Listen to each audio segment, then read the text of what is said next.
Bonsoir à toutes et à tous, merci de votre fidélité. Alors, on s'excuse pour ce retard, c'est le quart d'heure algérien, vous savez comment c'est, donc il y a eu quelques bouchons et les gens sont arrivés, les réglages, ça fait sourire nos invités, mais c'est le quart d'heure algérien, il va falloir qu'on s'habitue, c'est peut-être aussi ça, la nouvelle donne de l'Algérie. Donc ce soir, on va parler d'Algérie, donc des enjeux et des perspectives, et pour ça, on va accueillir Redouane Lamer, bonsoir. Bonsoir. Alors, vous êtes président du UCP France. Parfaitement, merci pour votre invitation. Je suis effectivement président de UCP France, Union pour le changement et le progrès, dont la présidente est Zoubida Assoul, que tout le monde commence à connaître un peu. Tout le monde découvre, parce qu'elle était déjà là depuis longtemps. Oui, non, mais exactement. Pour beaucoup, ils découvrent alors qu'elle était déjà là depuis longtemps. Mais on va en parler. Juste après, vous allez nous parler un peu de ce parcours. Et on a aussi la joie d'accueillir, parce qu'il faut la parité. Enfin, moi, je ne compte pas, donc il fallait la parité. Donc, Faiza Menahi. Oui. Menahi, pardon, parce que je ne voudrais pas. Faiza Menahi, avec un Itrema, il faut ménager. Vous êtes Menahi, oui. Mais vous êtes la fondatrice du collectif Debout l'Algérie. Oui. Alors, bonsoir. Bonsoir, Akli. Merci de nous avoir reçus. Moi, je représente le collectif Debout l'Algérie. C'est un collectif qui est né quelques jours avant le 17 février lors du sitting à République. Il est né d'un cri d'appel d'un jeune étudiant qui s'appelle Dani Yahya Waret, qui a fait un appel à un sitting à République, et puis on l'a contacté, puis on a mené ce sitting, et on a lancé donc les rassemblements, le collectif et les rassemblements avec les autres collectifs, organisations politiques, associations, etc., sur la place de la République pour conforter et surtout pour faire l'écho avec nos frères et sœurs algériens d'Algérie. Voilà, merci. Alors, pour parler de faire écho, Redouane Lamer, dites-moi, vous, le UCP, vous êtes sur les barricades, si je puis m'exprimer ainsi, depuis longtemps.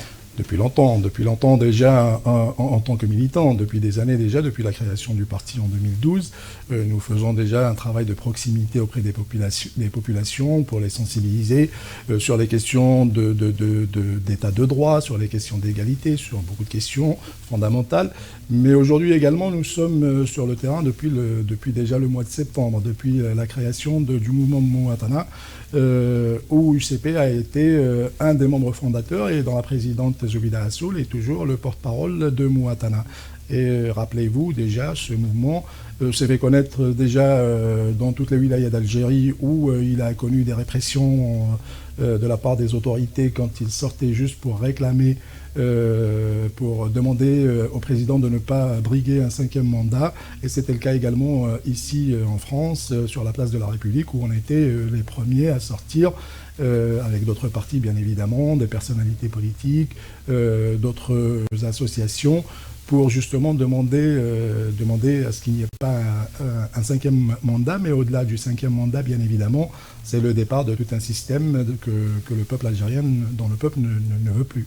Alors oui, dans les fondateurs, il y a Gilles Jalil, qu'on essaiera de recevoir aussi, parce que c'est les gens que je vois depuis le début à République, parce que Faiza Menahi disait que c'était un cri d'âge tout ça, mais c'est un peu un cri de tout le monde qui s'était mobilisé, parce que on s'en souvient, donc depuis le début vous êtes là, alors donc c'est vrai que vous êtes un peu, entre guillemets, à l'initiative de ce mouvement ici, hein, je parle là-bas aussi, puisque c'est truc, mais c'est quoi aujourd'hui, donc est-ce que si je vous dis, Redouane, que UCP c'est un parti social-démocrate, c'est ça, pour ceux qui nous regardent et qui sont en France, pour voir un peu le situer sur l'échiquier?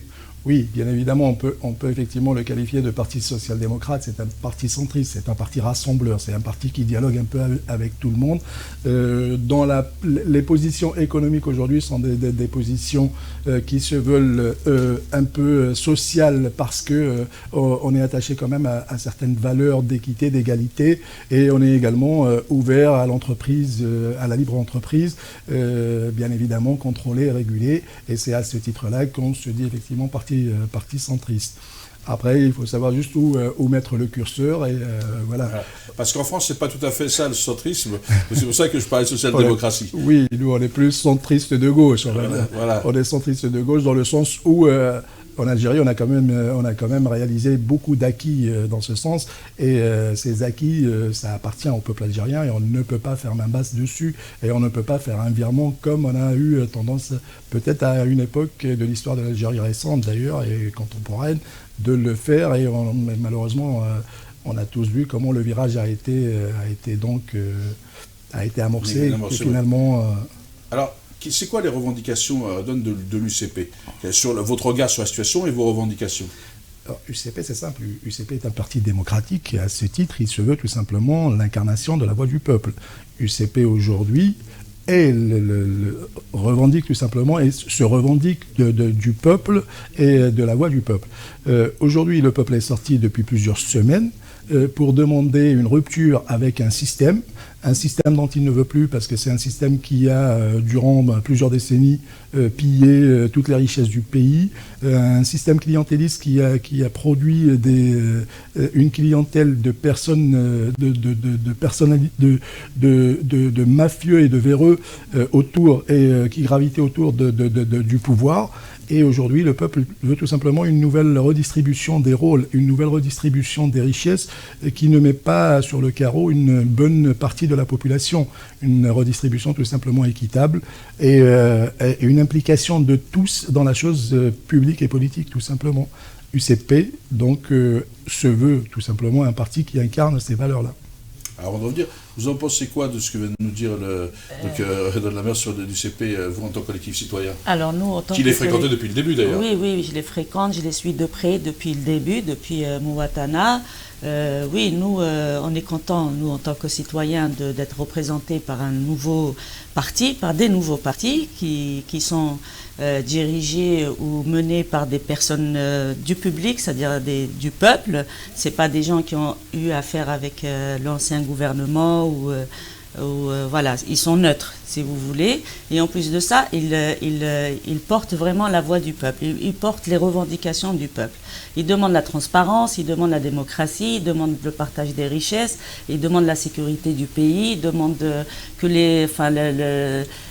donner la chance aux jeunes de travailler, lutter contre le chômage.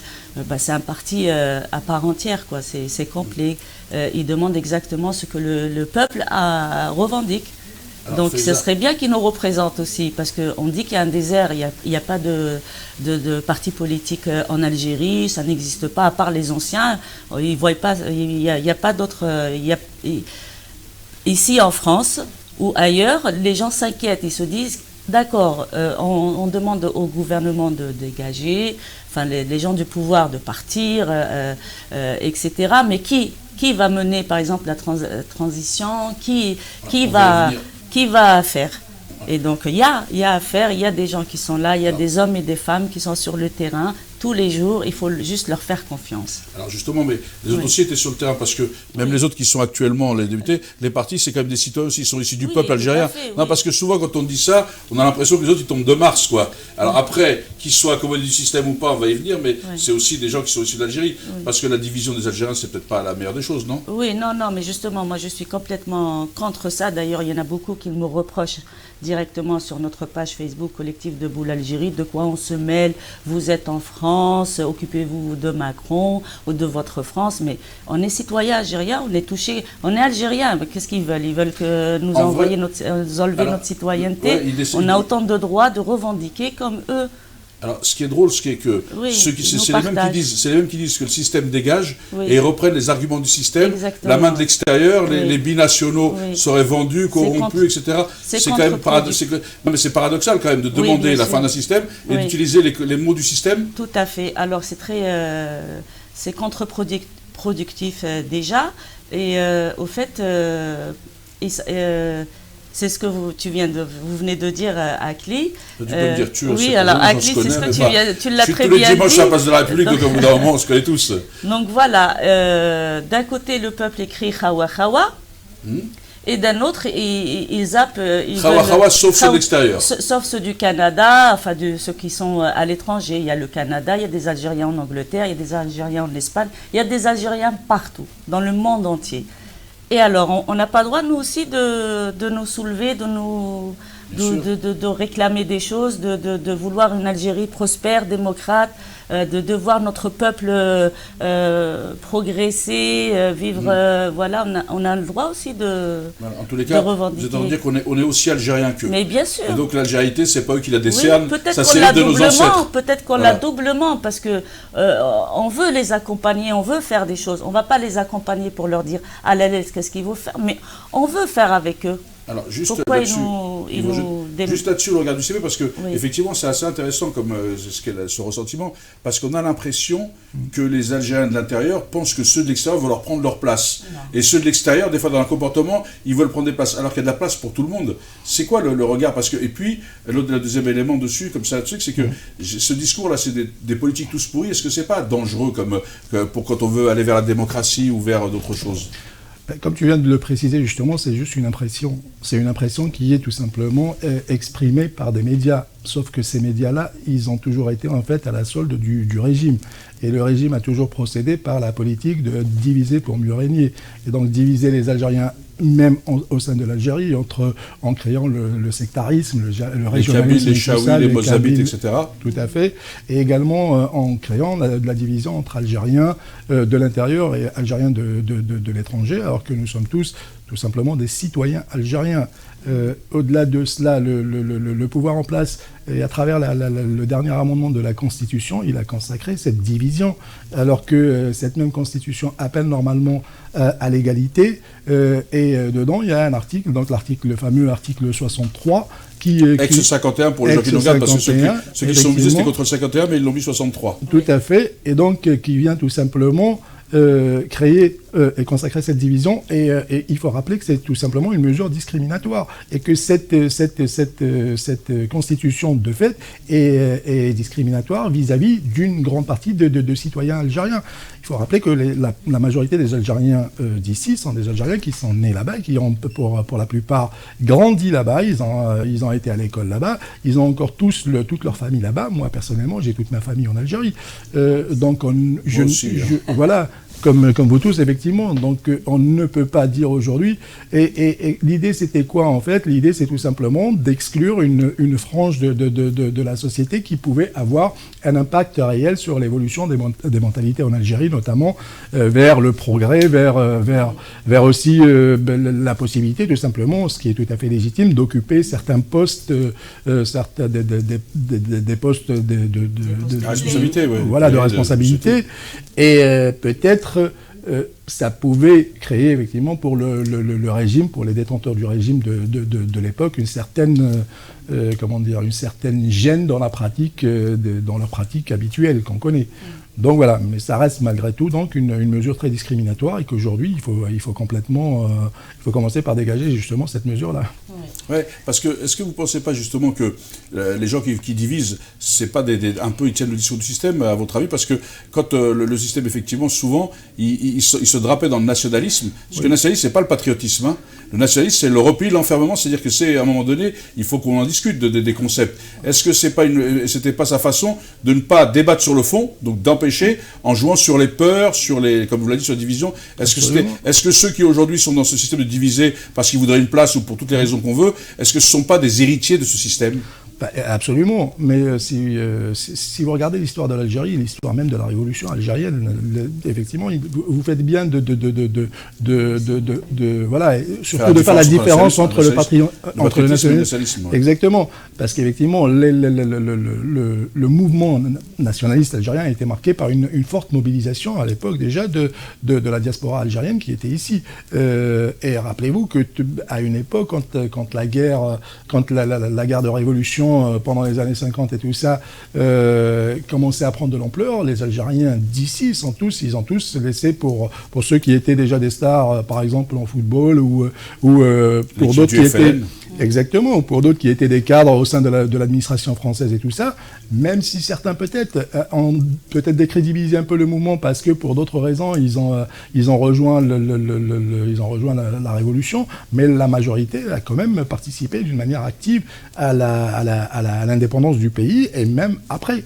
Donc le rôle de la diaspora algérienne n'est pas à repréciser, il n'est pas à remontrer. Aujourd'hui, on le connaît. Donc voilà. Donc effectivement, on joue sur des peurs tout simplement, mais on joue sur des peurs pour entretenir un système. Aujourd'hui, les Algériens, pour la majorité, ont compris malgré tout.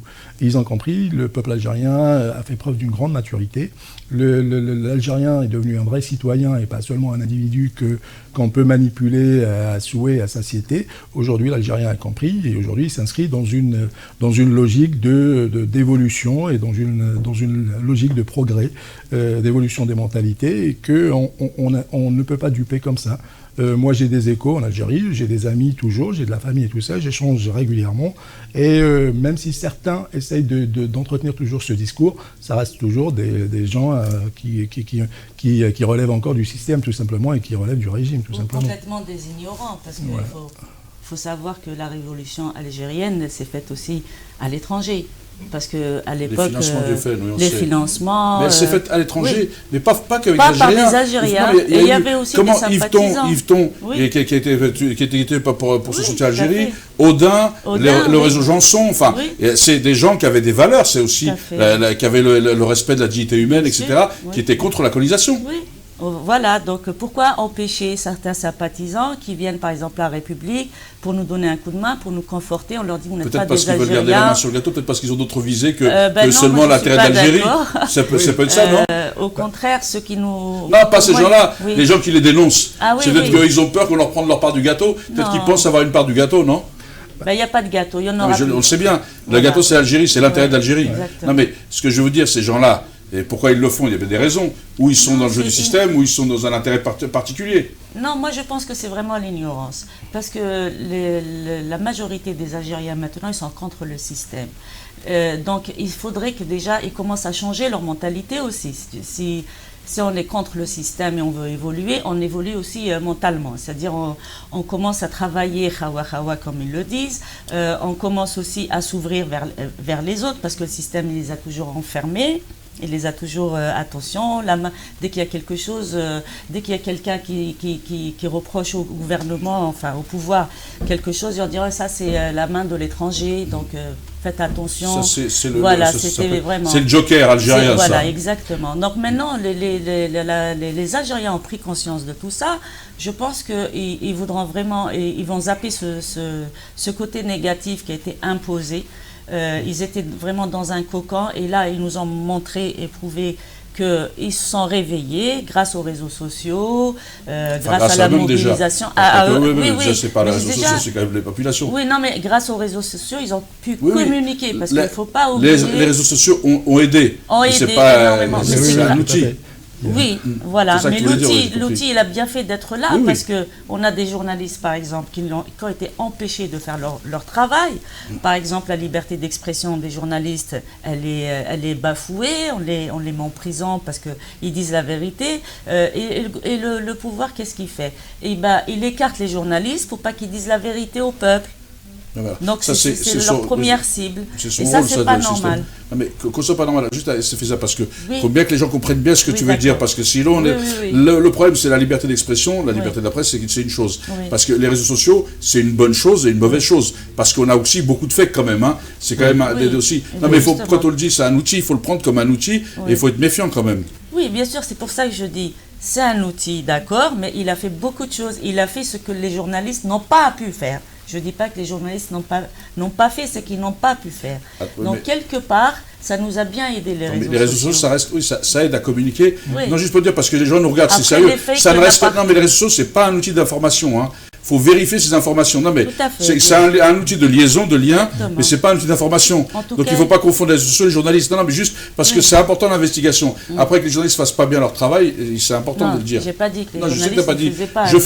Non, mais je fais bien pour pas que les gens qui nous écoutent. Et d'ailleurs, nous, en tant que collectif de Boule Algérie, on a fait un appel pour que durant la transition, par exemple, les journalistes puissent faire leur travail déjà pour assister, être dans l'enceinte de la réunion ou de la salle de négociation, pour que les débats ou les propositions soient filmées, soient transcrites, et soient en direct, soient filmées et diffusées en direct au peuple algérien. Pour la transparence. Voilà, pour la transparence et tout ça. Donc, on demande que le pouvoir, là, soit transparent. Et soit transparent, il laisse faire le travail des journalistes algériens. Non, mais je voulais juste préciser ça parce que les réseaux sociaux, c'est pas. Je dis juste parce qu'il y a des enfants qui nous regardent, c'est quand même pas la source d'information. Donc il faut faire attention. Donc là, ce que vous demandez, c'est une chose, et que les réseaux sociaux soient pour juste pour ça. Les réseaux sociaux pour notre révolution, ça permet de créer le lien.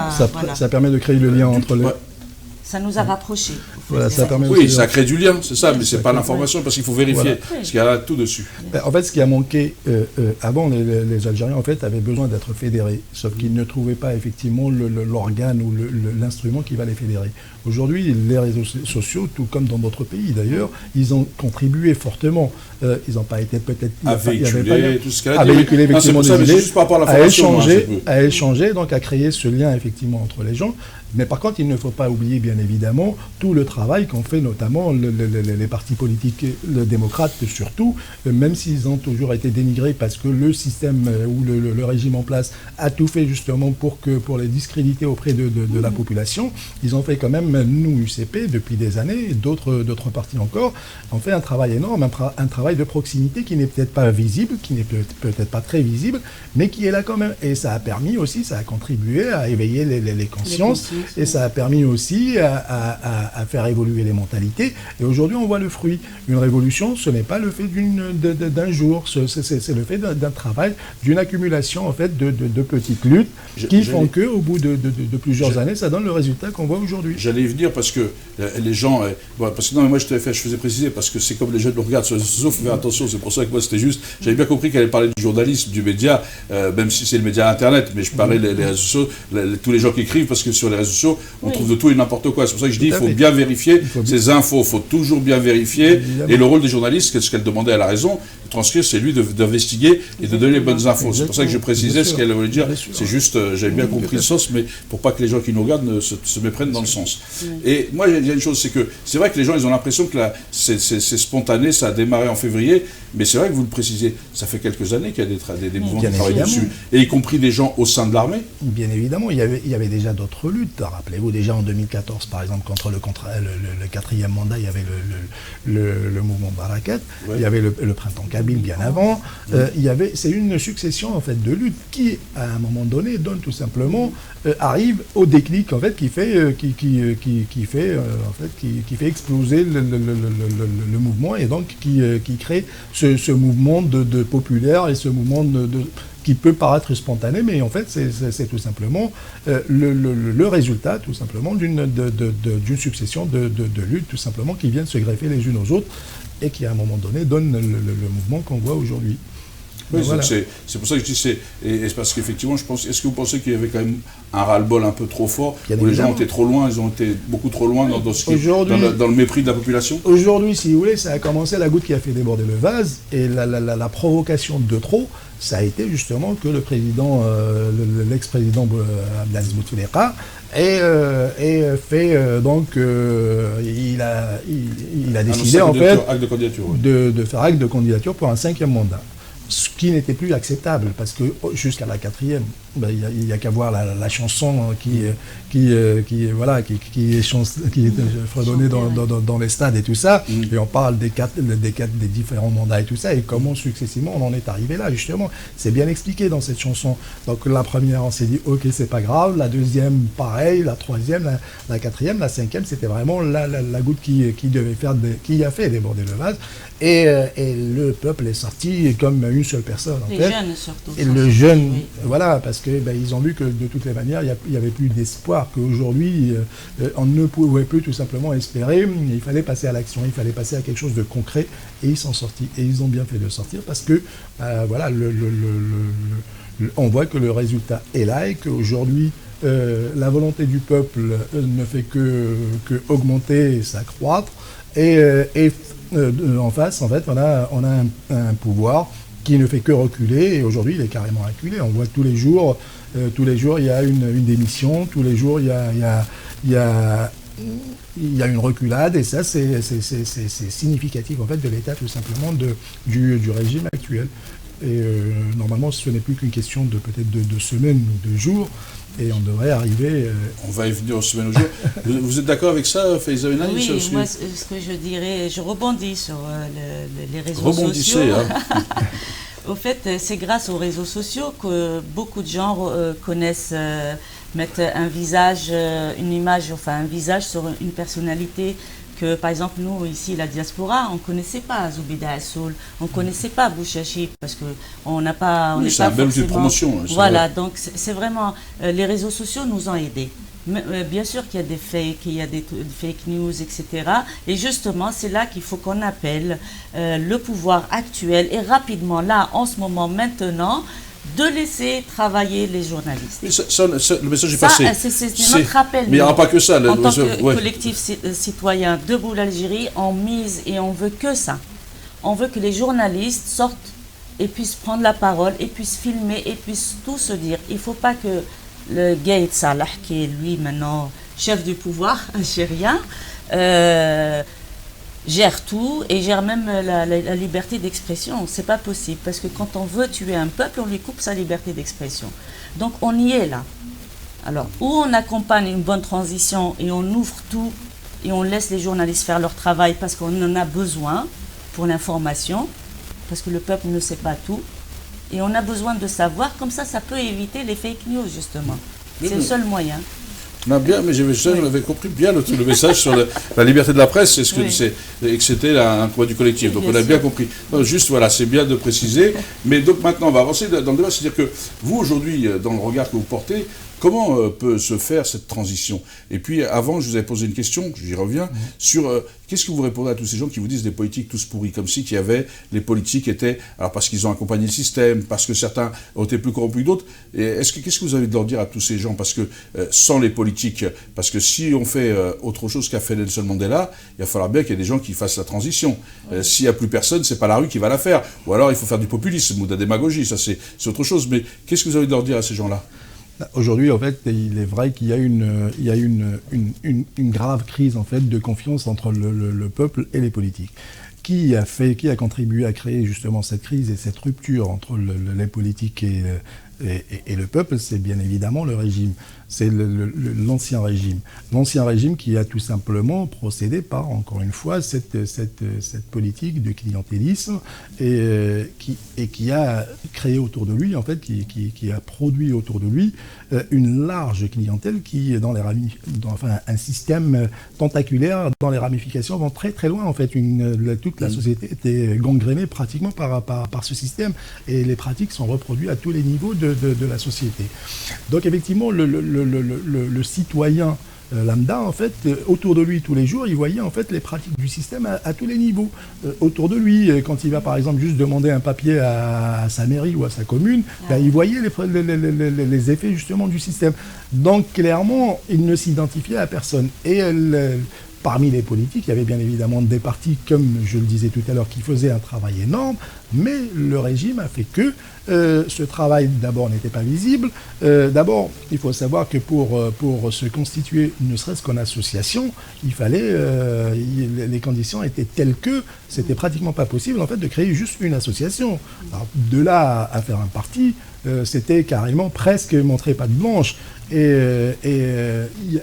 Beaucoup de partis, en fait, se sont effectivement accommodés avec le régime et ont reproduit tout simplement ce qu'il attendait d'eux. Ce qui n'est pas le cas de tous les partis et de tous les politiques, qui restaient malgré tout des politiques qui restaient intègres et qui n'avaient de cesse que d'appeler tout simplement à écouter et à entendre surtout les aspirations du peuple. Ce qui est le cas pour nous, par exemple, et pour d'autres, on n'est pas les seuls.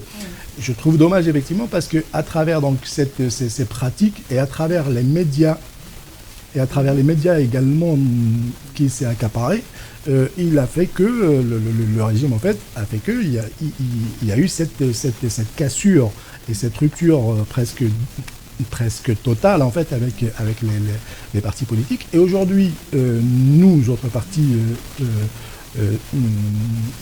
démocrates, on essaie de rétablir cette confiance. C'est la première chose qu'on essaie justement de travailler, c'est de rétablir la confiance, c'est de rétablir ce lien qui a peut-être manqué avec les populations, parce qu'on était tout simplement empêchés, ne serait-ce que d'aller faire par exemple des meetings. Quand on voulait, rappelez-vous juste Mouatana, quand on essayait d'aller vers la population, toute la répression que aussi bien à Constantine, à Alger, un peu partout, le moindre mouvement était réprimé vraiment parfois dans le sang et tout ça. Et justement, c'est ça ce qu'il y a. Aujourd'hui, ce qu'on demande à nos concitoyens, c'est tout simplement, effectivement, de s'inscrire, en fait. On n'a pas trop le choix, parce qu'à un moment donné, il faudrait bien que le mouvement soit encadré, et ça ne peut pas être juste un mouvement spontané. On va devoir, à un moment donné, passer à une nouvelle étape, c'est une étape de négociation. On va devoir négocier certaines choses et tout ça. Et pour cela, le peuple doit avoir des représentants qui peuvent aller négocier pour lui. Et il faudrait qu'il sache tout simplement qu'il reconnaisse les personnes ou les instances en qui il a confiance pour justement pouvoir le représenter. On ne peut pas y échapper malheureusement. En tant que collectif citoyen, Faiza, vous partagez, vous avez un avis sur...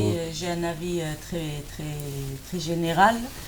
Le peuple, c'est vrai que c'est notre thème d'ailleurs de notre réunion demain, a perdu confiance aux instances du pouvoir et même les politiques. Mais ce que je propose moi et ce que je dis tous les jours, c'est que les politiques maintenant, aujourd'hui, c'est nécessaire.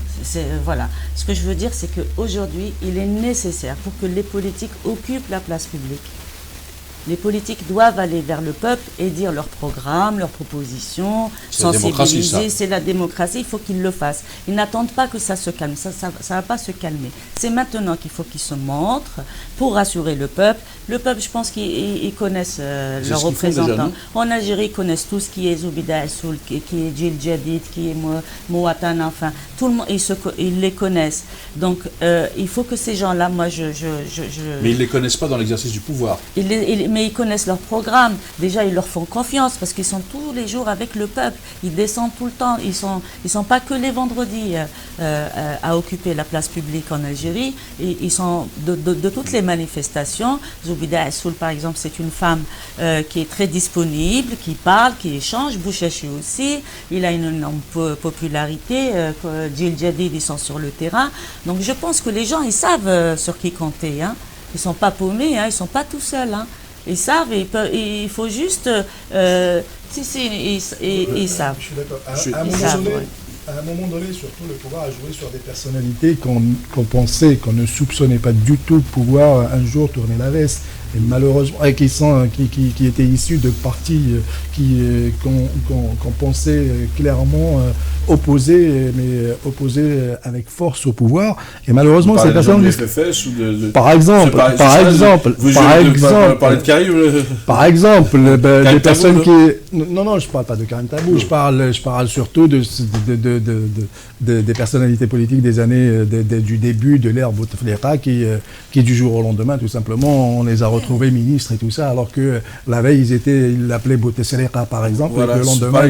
des militants du RCD, là. Voilà. Juste pour ne pas les citer. C'est bien il y avait aussi le fait que certains, ces mêmes partis, au moment où nous, autres partis démocrates, on appelait à boycotter les élections parce que c'était juste une manière de légitimer un pouvoir qui n'était pas légitime, certains se sont peut-être fait duper, certains partis qui sont très connus, qui sont dans l'opposition depuis l'indépendance et tout ça, de grands partis très représentatifs dans la population algérienne qui ont participé à ces élections et qui par la suite, ils ont connu une implosion interne très très grave. C'est le cas notamment du FFS et ce qui a donné d'ailleurs la naissance d'autres groupuscules ou d'autres de nouveaux partis qui émanent en fait du FFS ou même des collectifs et tout ça. Et parce que je pense qu'ils ont peut-être à un moment donné fait l'erreur d'aller tout simplement de jouer le jeu du pouvoir et d'aller à des élections alors qu'ils savaient pertinemment et à l'avance que les dés étaient pipés d'avance.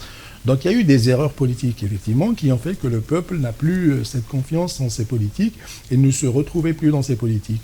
Et donc il y avait un rejet tout simplement total de tout le monde. Et aujourd'hui, on entend encore ce système, ce dégagisme total, en fait. Normalement, il doit s'appliquer uniquement à ceux qui sont à l'intérieur du système, ceux qui ont profité de ce système, non pas ceux qui l'ont combattu. Aujourd'hui, par exemple, il y a des personnalités qui ont passé leur temps à combattre le système.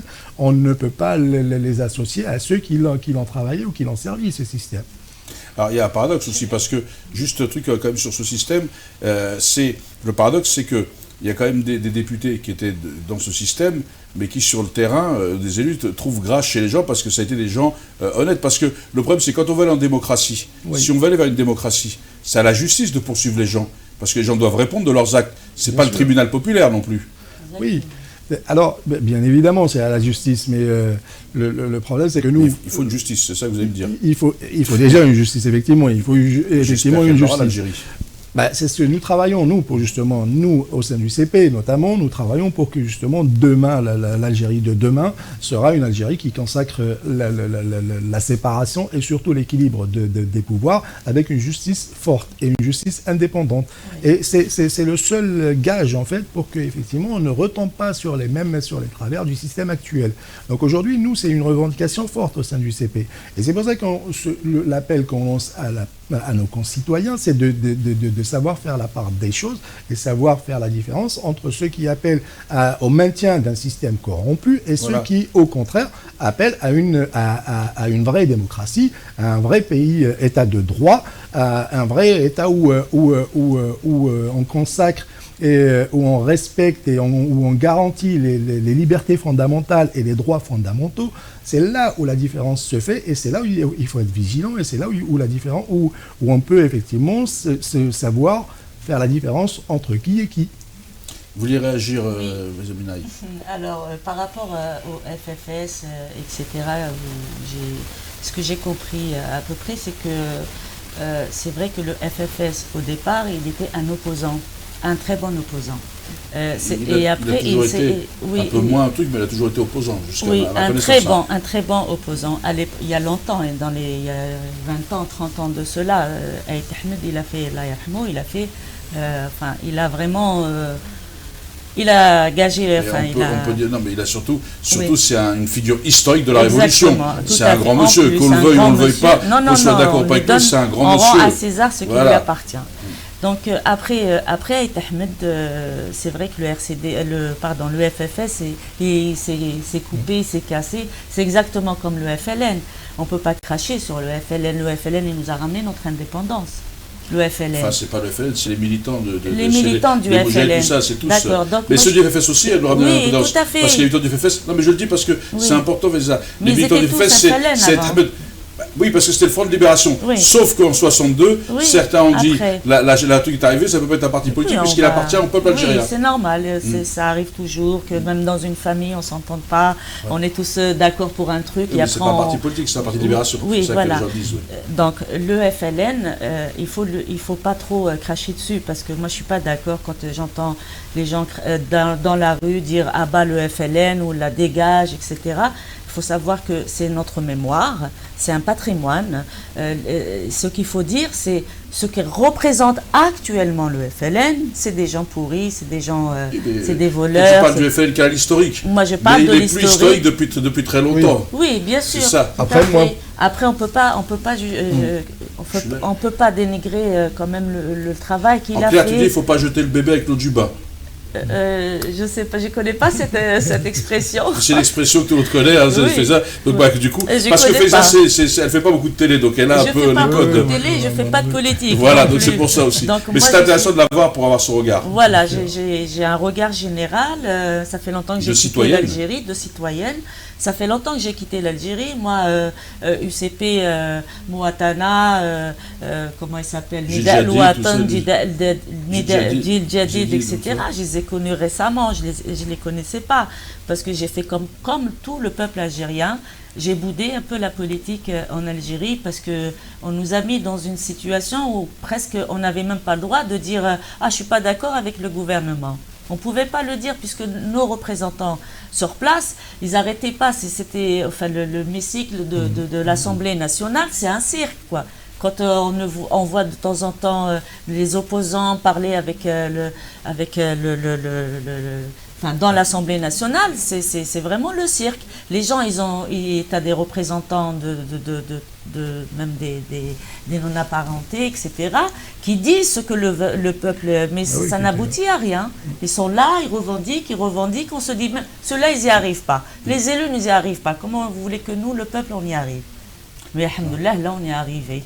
Inch'Allah, on va monter les élus pour qu'ils nous représentent. On n'est pas arrivé, si je puis pas dire ça, on est sur la bonne voie. On est sur la bonne voie, mais la route, elle va être longue, hein, oui, c'est ce que je veux dire. La parole, elle est... Ta parole soit libérée, c'est une chose. Mais il y a une chose que je retrouve, moi, dans ce qu'elle dit, qui est important, avec ces mots, c'est cette confiance retrouvée entre les Algériens. Ces gens qu'on a toujours voulu diviser. Alors là, il y a encore du travail un peu avec la diaspora, mais qui va être fait, je pense, parce qu'en réalité, l'Algérie, elle a besoin de tous ses enfants, elle a besoin de synergie. Bien évidemment. Plus on est nombreux, plus on s'aide. La question, c'est pas de partager la misère, c'est d'essayer de partager le bonheur. Donc on n'est plus dans le même débat politique. Voilà. Donc on n'est plus dans le même débat. Alors, est-ce que vous, sur la UCP, est-ce que la situation qu'on propose aujourd'hui, c'est-à-dire des élections, cette transition avec le président Ben Salah et des élections le 4 juillet, est-ce que ça vous paraît aller dans le bon sens ou pas ? Non, pas du tout. Pas du tout. Vous l'avez bien compris que nous, on ne peut pas s'inscrire dans une démarche qui va à l'encontre de la volonté du peuple algérien.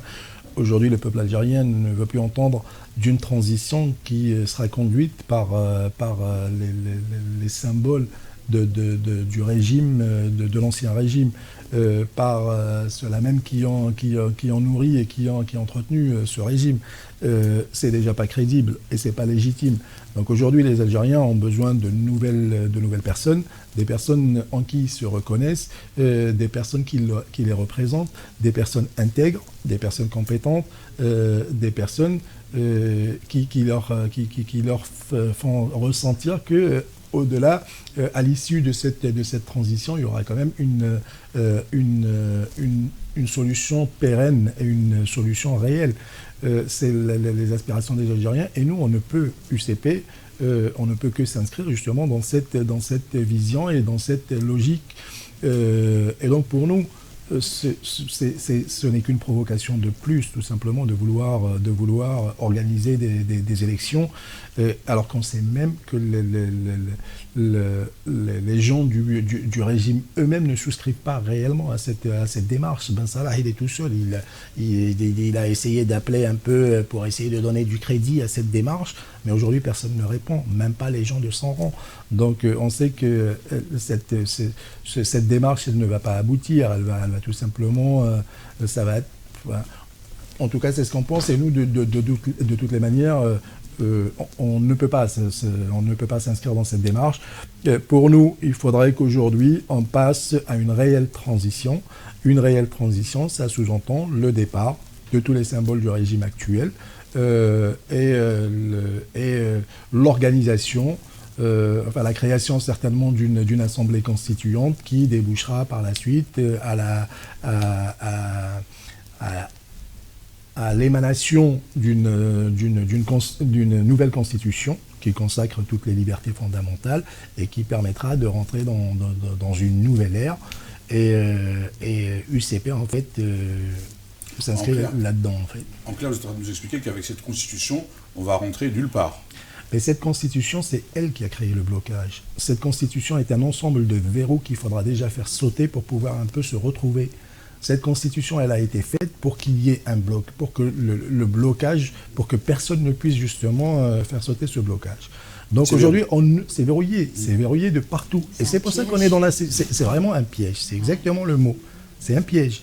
Et c'est pour ça qu'on est dans cette situation-là. Aujourd'hui, personne, par exemple, même si tout le monde s'accorde sur le devenir de cette transition, sur les objectifs de la transition, aujourd'hui, personne n'est capable de dire quels seraient les mécanismes pour pouvoir justement mener cette transition. Qui, par exemple, pour encadrer cette transition, qui, par exemple, pour superviser le processus, si jamais il y a un processus. Donc aujourd'hui, tout est à refaire et c'est pour cela d'ailleurs qu'on est amené et qu'on est appelé à toutes les composantes du Hirak aujourd'hui sont appelées à se regrouper, à se rassembler pour essayer justement de faire émerger aujourd'hui par le dialogue des personnalités ou même une instance qui rassemble tout le monde pour pouvoir justement faire sortir des interlocuteurs qui demain pourront aller justement ne serait-ce que pour tout simplement la passation des pouvoirs. Il faudrait qu'il y ait des personnes compétentes pour pouvoir justement exercer et incarner donc le pouvoir. C'est les revendications du CP là ou de la plateforme Outaouana? C'est la revendication. Mouatana s'inscrit également. UCP, bien évidemment, est proche de Mouatana et UCP est fondateur, est membre fondateur de Mouatana. Et donc, à ce titre, nos positions se rapprochent.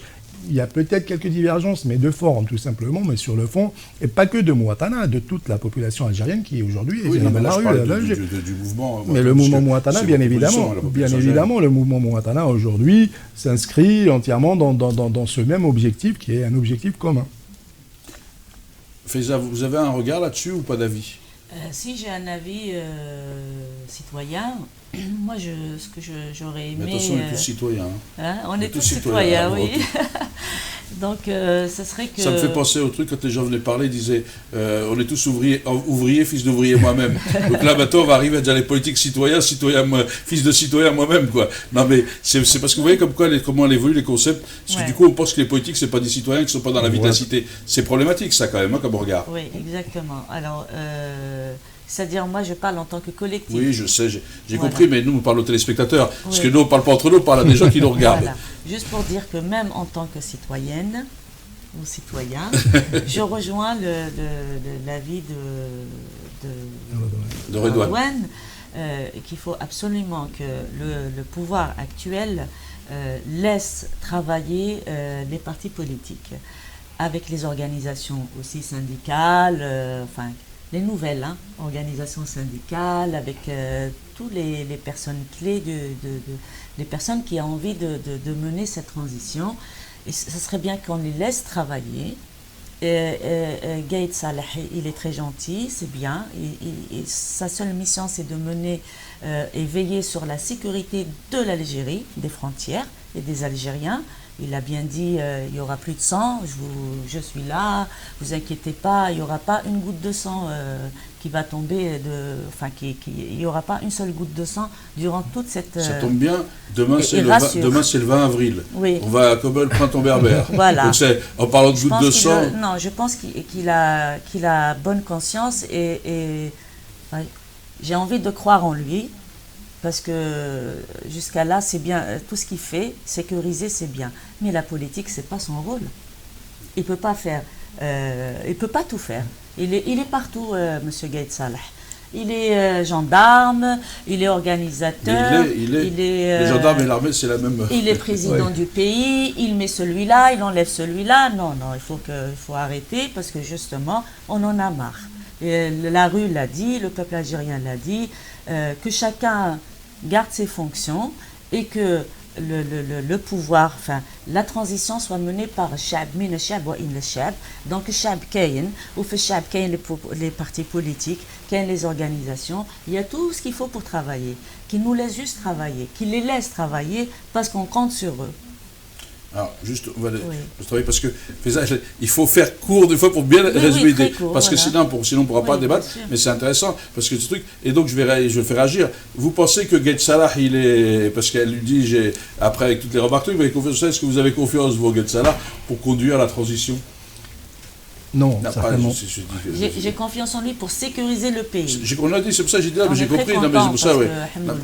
Non, mais là, ça, les gens ont entendu. Je demande à lui la question, je profite pour lui poser la question. Alors, d'abord, moi, je pense pas que le Gaïd Salah, pour une raison simple, c'est que le Gaïd Salah a fait partie de ce système. Et aujourd'hui, ce que revendiquent les Algériens, c'est le départ de tout le système. Moi, Gaïd Salah, je ne le connais pas personnellement. Aujourd'hui, moi, à la limite, j'ai confiance en l'institution de l'armée, mais l'armée ne signifie pas Gaïd Salah. Gaïd Salah est peut-être le chef d'état-major de l'armée, mais il ne représente pas l'armée. Aujourd'hui, moi, je suis conscient, comme tous les Algériens, que l'armée en elle-même est une institution qui est elle-même une émanation du peuple. Tous les gens de l'armée, c'est des gens, pour la plupart, c'est des gens... Moi-même, j'ai dans ma famille et dans mes proches et tout ça, des gens qui sont dans l'armée et qui sont intègres. Même s'il y a des brebis galeuses dans l'armée, comme dans toute autre institution, voilà, on ne peut pas remettre en question systématiquement toutes les institutions à cause de certaines personnes qui les ont rendues un peu, comment dire, un peu l'objet de soupçons. Qui les a fragilisés. Voilà. Donc, aujourd'hui, ce qui est demandé, ce qui est revendiqué par l'ensemble de la population, c'est le départ des symboles du régime. Ça ne veut pas dire que demain, il faudra remettre en place un système, mais qui ne sera pas un système corrompu, qui sera un système intègre. Et aujourd'hui, on a besoin de gens intègres pour reproduire, pour mettre en place un système, encore une fois, intègre, honnête, qui peut conduire le pays, qui peut remettre le pays sur les rails. Aujourd'hui, Gaïd Salah, si on regarde bien, si on observe bien l'actualité, les mêmes personnes sont toujours au pouvoir. C'est-à-dire qu'en fait, on remplace B par K ou I par J, mais en réalité, c'est toujours des personnes qui sont... Hajj Moussa ou Moussa Hajj, comme dit là. Exactement. Ça, quand le président démissionne pour que derrière lui, c'est Ben Salah, c'est comme si on n'a rien fait. Parce que quand on a demandé le départ de Bouteflika, c'est pas la personne Bouteflika, c'est ce que représente Bouteflika. Voilà. Aujourd'hui, encore, et les Algériens sont conscients aujourd'hui, ils le disent, et ils l'affirment toutes les semaines, c'est on ne se fait plus duper. Aujourd'hui, ce qu'on demande, c'est le départ du régime et de tous les symboles du régime. Gaïd Salah, malheureusement, non seulement il fait partie du régime, mais quand Gaïd Salah, par exemple, fait des déclarations un peu fracassantes ou des menaces à l'endroit de l'ancien chef du DRS et tout ça, concrètement, ça change quoi? Quand on regarde par exemple ce qui s'est passé hier dans la fac de droit, quand on regarde ce qui se passe dans la rue, quand on regarde ce qui s'est passé dans le commissariat de Braqi par exemple et tout ça, elle était où l'armée qui est censée justement protéger la population et tout ça? Il faut qu'il fasse réellement des choses concrètes. Quand il dit il faudrait arrêter ou un tel ou un tel ou un tel, ça c'est effectivement le travail de la justice. Il faudrait tout simplement rendre à la justice ses vraies prérogatives et sa vraie place pour qu'elle puisse tout simplement exercer. C'est ça l'état de droit. Un état de droit, c'est une justice, c'est-à-dire que les gens ont le droit de se défendre. Parce que là, il accuse. Les gens accusent tel ou tel. Mais ça, c'est les vieux mécanismes du système. Si la personne ne peut pas se défendre, s'il n'y a pas de justice, c'est moi je peux accuser tout le monde aussi. D'abord, il y en a plein qui accusent tout le monde de tous les maux. On prête aux gens les attentions que nous, on a, souvent. Pas remarqué ça? Quand on a les mauvaises intentions, on les prête aux autres. Absolument. C'est pour ça que d'ailleurs, nous, au sein du CP, en tout cas, ce qu'on demande, c'est que demain, quand on instaurera un vrai état de droit, que chacun puisse être jugé, mais jugé d'une manière équitable et juste. On ne demande pas à ce que ce soit effectivement un jugement populaire. Sinon, c'est pas la République, c'est pas l'Algérie qu'on veut. Effectivement.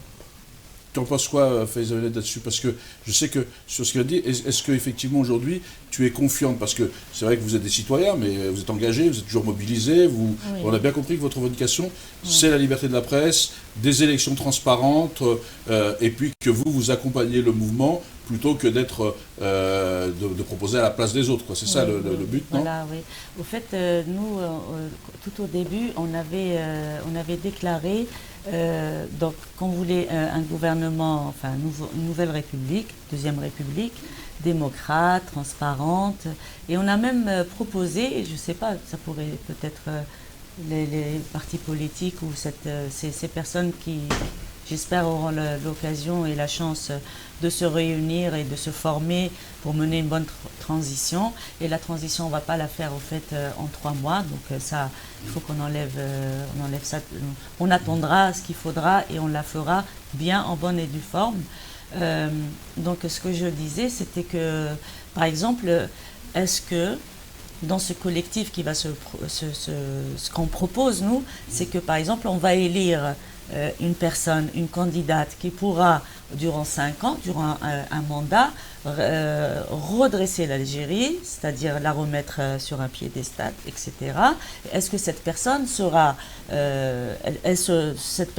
présidente de l'Algérie et la personne remonte le pays, le redresse, sort l'Algérie de la crise. Voilà. Mais est-ce qu'il va juste accepter un seul mandat et après partir et mettre l'Algérie, proposer des élections démocratiques? Parce qu'on ne peut pas être tout de suite démocrate, transparent dans la crise. Là. Ça va être... c'est ce que demande le CP. Oui. Ils veulent un an de transition, quoi.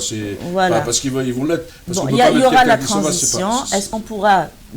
Justement, puisqu'il y aura la transition, on va la mener, on va voter on va proposer des élections, on va peut-être élire un président ou une présidente, voilà, pourquoi pas. Et est-ce que cette personne-là va accepter de mener un mandat juste un seul mandat, voilà, et ensuite proposer à long terme des vrais... Vous proposez que le futur président, la future présidente ne fasse qu'un mandat voilà. pour préparer, pour faire avancer la démocratie et préparer de nouvelles élections encore plus démocratiques. Pas. Vous en pensez quoi? Pourquoi pas? Alors nous, on souscrit parfaitement à cette Ces deux mandats dans la Constitution algérienne, enfin la première, l'ancienne, qui est peut-être la nouvelle. La période de transition, c'est encore une fois, c'est la période qui va permettre tout simplement de remettre les choses dans le pays sur les rails. C'est ça la transition. Ce qui veut dire qu'en fait, dans un premier temps, on va tout simplement, on va d'abord imaginer, on va concevoir et mettre en place une nouvelle constitution qui consacre d'abord les libertés fondamentales et qui consacre les droits fondamentaux. Ça, c'est primordial. C'est le socle commun, en fait, entre tous les Algériens, quelle que soit leur mouvance ou quelle que soit leur orientation. Donc, à partir de là, on va réfléchir par la suite. Après, le débat est libre et chacun pourra proposer effectivement un projet de société. Et ce sera aux Algériens. Ce sera aux Algériens de décider qui porter à la magistrature suprême. Et ce sera aux Algériens de construire l'Algérie de demain. Parce qu'aujourd'hui, on n'est plus dans cette logique qui consiste à dire qu'il faudrait l'homme providentiel ou la femme providentielle qui vient et par un coup de baguette magique résout tous les problèmes de la société. Les problèmes de la société, c'est aux Algériens eux-mêmes de les porter et de les régler. C'est aux Algériens eux-mêmes de construire l'Algérie de demain. Ce n'est pas au président.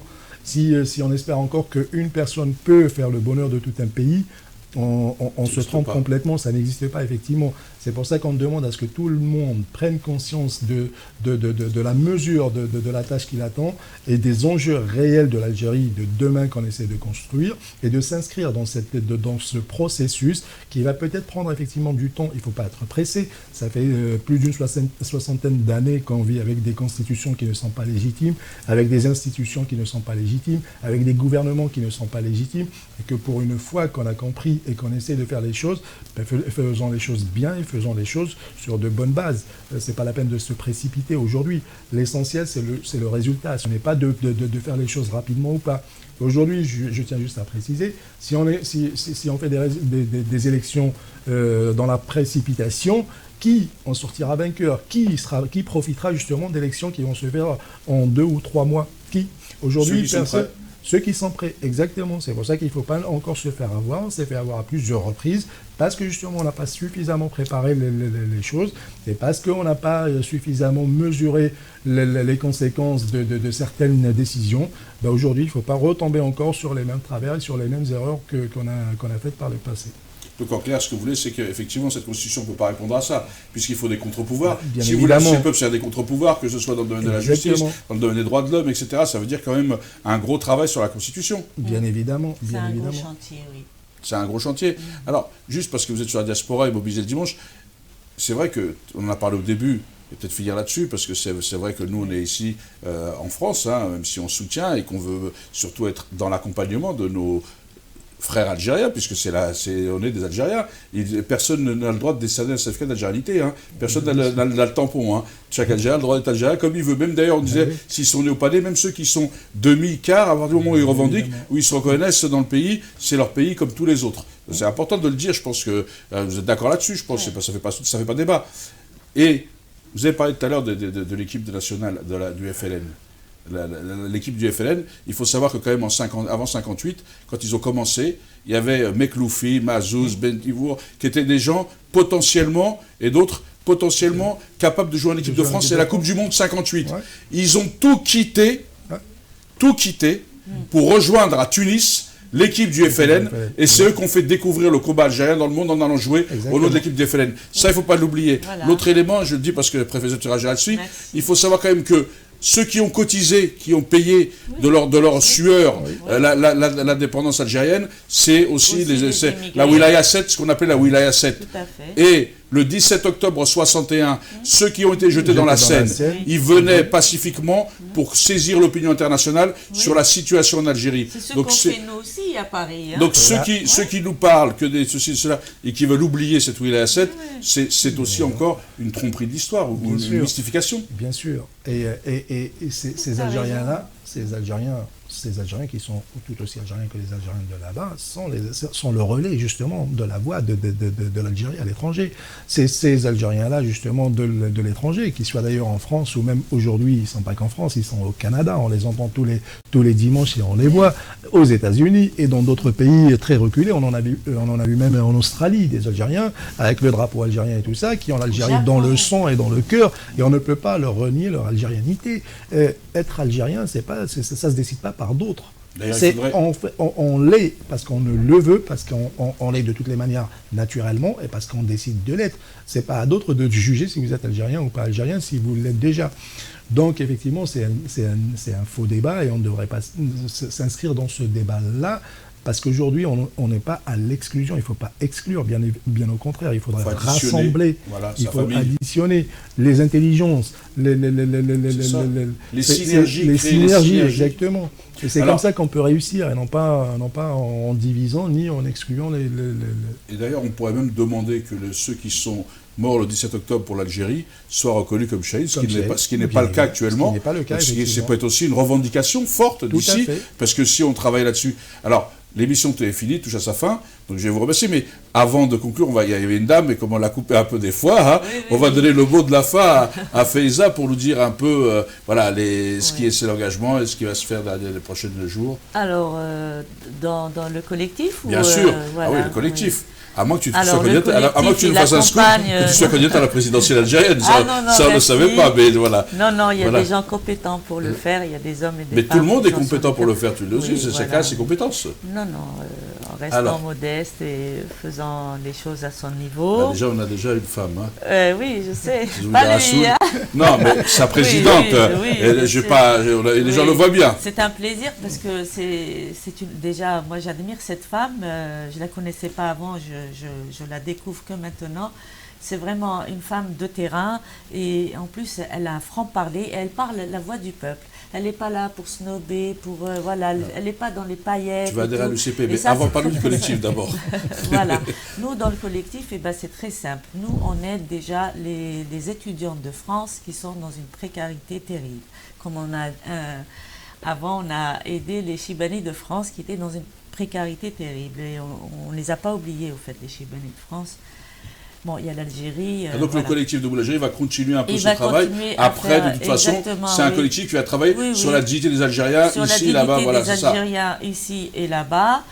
On va essayer de travailler pour renforcer le désert médical en Algérie, parce qu'il est hors de question. Vous voulez renforcer le désert ou régler le désert médical? Non, on va renforcer, c'est-à-dire on va tout faire pour que les médecins aient les moyens de travailler. Lutter contre le désert médical. Lutter, et on va faire des appels à tous les médecins qui sont partis à cause de ce pouvoir, justement de revenir en Algérie, pour former les médecins, les internes qui sont là-bas, qui vivent vraiment dans une situation précaire. Nous, en tant que collectif, mais je pense que Zoubida aussi, elle a des prétentions dans ce sens-là.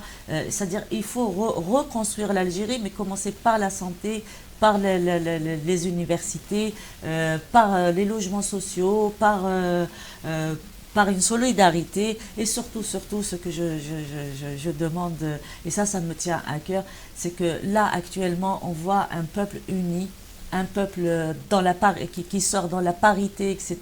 Alors restons comme ça et continuons de travailler main dans la main, hommes et femmes, pour une Algérie prospère.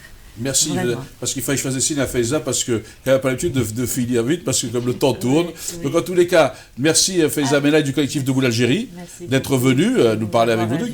Merci Reda Lamerde, donc de président du CP France, que beaucoup découvrent. Alors j'espère que certains vous connaissent, parce que vous êtes militant depuis très longtemps, et vous venez d'une grande famille de militants de la PAX depuis longtemps. Donc merci d'avoir accepté d'être venu.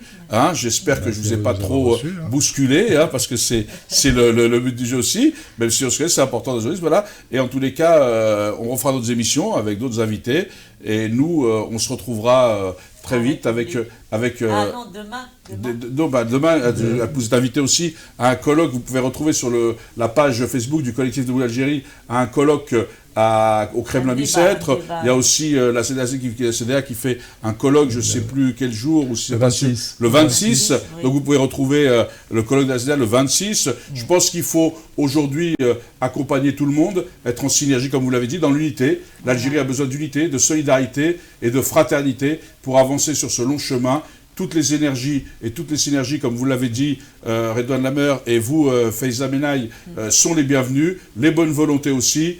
Les diviseurs sont priés de rester au vestiaire et les autres peuvent rentrer sur le terrain, puisqu'on a parlé de foot avec la diaspora. Eh bien, écoutez, le match est à jouer et on va essayer de gagner par le plus gros des scores et en faisant rêver les Algériens pour l'avenir. Bonsoir à toutes et à tous et merci pour votre fidélité.